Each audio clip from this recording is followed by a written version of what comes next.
اس کے بعد عبادات کے معاملے میں رسول اللہ نے فرمایا اللہ لوگو خبردار فاعبدوا ربکم، عبادت صرف اللہ کی کرنا ہے،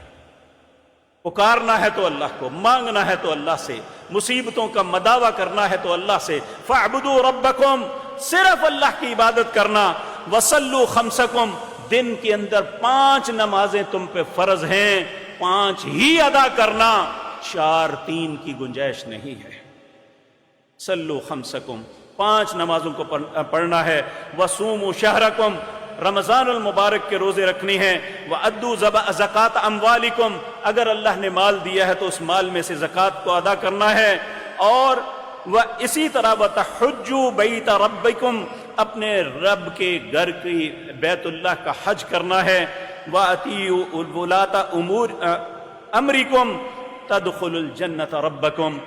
جو اللہ نے تمہارے حاکم بنائے ہیں، اگر وہ اسلامی مملکت ہے، حکمران بھی اسلام کے مطابق چلتا ہے تو اس کی اطاعت لازم ہے، اس کی مخالفت جائز نہیں۔ کہا